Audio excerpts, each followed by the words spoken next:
Hey everybody, welcome to Greg's Garage. Just want to take the time here to show you my latest project.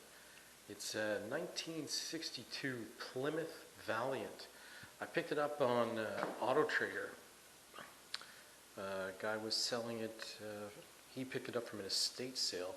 And what drew me to this project was the fact that while this car needs quite a bit of work, it had a lot of the parts already are available, not available, but included with the sale. So things like the headliner had to be replaced, and it had a new headliner in there, new carpets, new tins for the floor, that type of thing. So I'm just going to take the time to walk around the vehicle, show you what 1962 Valiant looks like. I don't remember these cars. So, well, I'm only, let's see, I'm 47, and this thing is what, 59 years old. So I don't remember these cars myself, but I really do like the shape and the lines of it. I especially like that back little wing there. So I'm going to take the time just to show you around the car, what I've done to it, what I want to do to it, and we'll go from there. Starting at the front here, my friend and I have already taken out the engine. It took us about 4 hours to get it out of here with a crane and lots of elbow grease. Still haven't figured out how to get that transmission apart. It's down there, but it's hanging off of 3 wires down in there. Not wires, cables that come in from the push button transmission selector. I haven't figured out how to take them off, but if anybody knows how to do that, let me know. Otherwise, I'll be watching YouTube to figure that out. So inside looks pretty solid. It's got a do-it-yourself paint job, so why I say that is because while it looks alright from the outside, when you start looking in, you can see a lot of overspray on the windshield, so didn't cover that up. I plan to get it painted sometime, but I don't know when. Inside it was all stock. It has the 225. Everything else looks pretty stock as far as I know. The wiring is a mess. That's going to be fun to go through. But, you know, it's a puzzle. I'll figure it out eventually. So it looks like the brakes were done. New master cylinder. I know that the fronts have discs on them now. Don't have any drums. Plan to get some new engine mounts down there. Those rubbers look pretty well used. Front looks pretty good.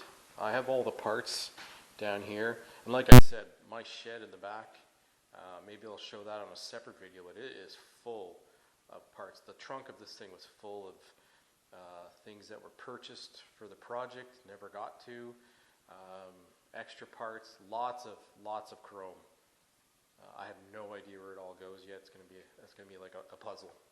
So I've already got the front right quarter panel off, and that was due to a little ding I found. So the front here, it's upside down right now, but you can see there's a good little ding. So I'll have to look at a way to push that through the back here. Somehow maybe a punch or two. Lots of crustiness. I'm not sure if that was some sort of protected spray that was put on it. Like, this car being this old doesn't have a lot of rust on the outside. Wait till I show you the inside. You may want to question that, but from the outside, everything is metal. I haven't found a lot of bond. I went around it with a magnet. Oops. Went around with the magnet. Wasn't able to find it. Stuck everywhere except for the rear, just in front of the wheel, behind the wheel. So I'll take you through the outside, and chrome will be all over the place. Now we'll get to the inside in a second. New rear wheels. You can see that it's more of that stuff that was caked on there. See around the back. I like the back the way it looks. It looks pretty decent. The trailer hitch, I don't know if they ever came with them. It's it's on there pretty good. So, I think I'm gonna probably take that off. I have a truck. I don't need to pull a trailer with a Plymouth Valiant. I don't know if you agree with that. Pan at the back in the trunk is pretty rusted out. Pretty much goes the same for all the other parts of the floor. I'll show you in a second. Trunk. See, those are those pan for every piece of the floor. That one I cut out already, but I will be replacing it later on. Looks pretty good in here. I've already gone through it with a vacuum and bit of a wire brush. Plan to do a bit more after that. After I get into it. Down this side, the doors are still on. Well, let me show you the inside. That's where it gets pretty funky. I'll plug in this other light here. See if that'll help.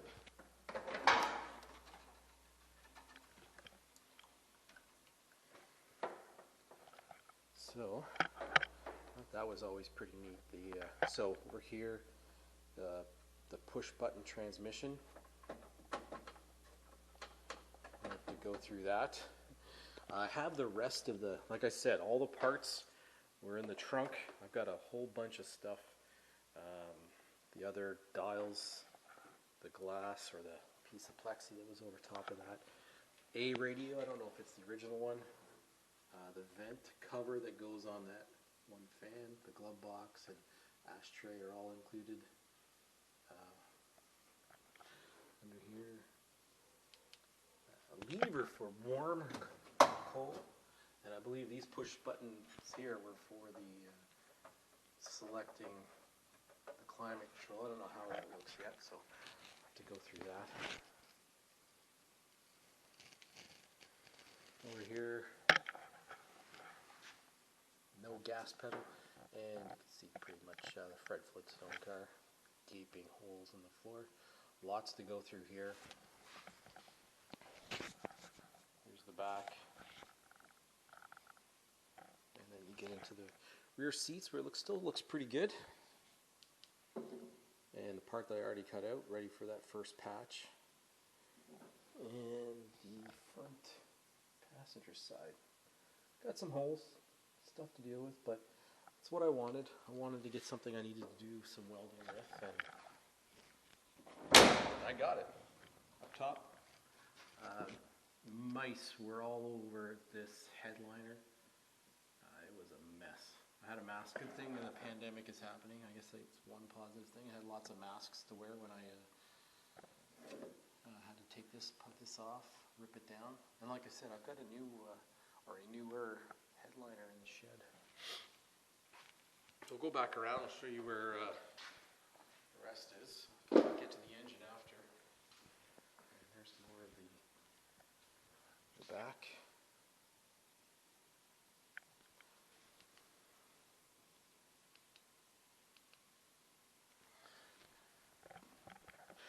Right.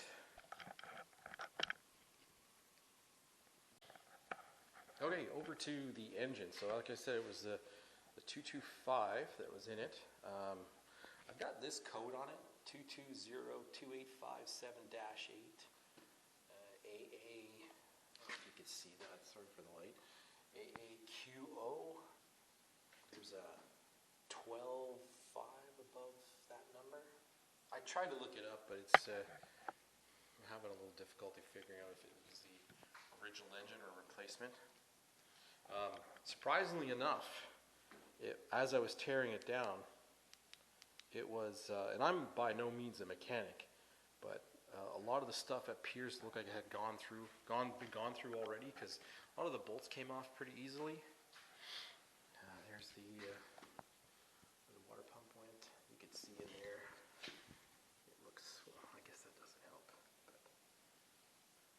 But I don't have a puller, so I've been trying to MacGyver different ways to get that the wheel off. To no avail.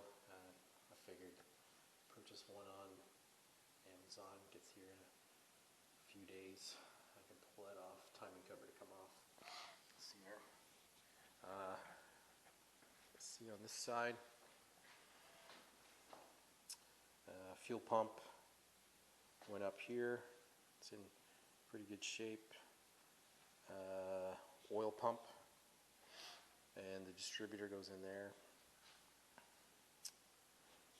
And then over to the rear where it attaches to the transmission. That mystery that I've got to figure out. Let's go look in the inside. So, best way to do this for lighting. As you can see, like, this is not a 1962 engine. It is it's in pretty good shape. There's some rust down there. I don't know if there's much scoring, but to me, looks good. Serviceable anyway. Clean that up. Look at this. I don't know if that helps or not. The lifters. Pretty dirty in there. So that'll be fun. My plan is to, I don't want to spend a lot of money on this. I want to go through it well. I want to clean it up the best I can with a wire wheel. I want to do it. I don't want to spend a ton of money. I don't want to send it out. I want to do it myself. I want to learn. And I figure the best way to do that is just start tearing it apart, cleaning piece by piece, baby steps. We'll see how it goes. Here's the head. So to me, everything looks pretty new here. Not a lot of wear. In here, one of the water jackets. It just looks, there's crud in there. Let's see if my light helps out. You can see there's rust. Get in there, clean all that out. I'll just flip this around if I can. This is heavy.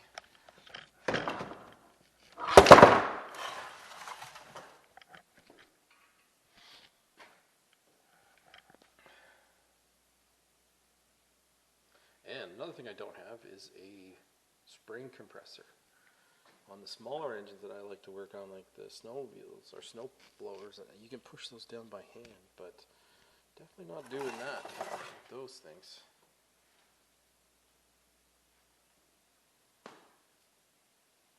So that's that. That looks like it's in pretty good shape. Clean that up. Now over to the piston. This was one of the biggest surprises. You can see there that those connecting rods are pretty corroded, but everything looks like a surface type rust on it. It'll clean up pretty nicely, but surprisingly enough, those are brand new 30 thou I found in there. So I'm going to go through those, see what I can figure out. You know, test the rings, make sure everything was put together properly. And probably the biggest pièce de résistance is, let me show you this over here. I was fortunate, very fortunate enough that when I got the car, it came with this. So 1962 Plymouth Valiant service manual. And it's pretty thorough, as you can imagine, coming from the dealership. So not being a mechanic, and I can do the basics, but anything detail, especially when we get to the electrical and that transmission, trying to figure that part out, I've got that. And to go along with that, the parts catalog. And what's nice about this, well, I don't think I can go down to the Dodge dealer, Chrysler dealership, and pick up parts. The breakdowns are nice to see how things go together.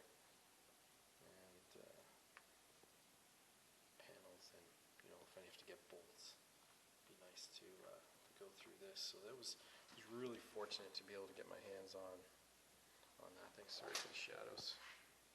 So that's nice. All right, let's go back over to front of the car.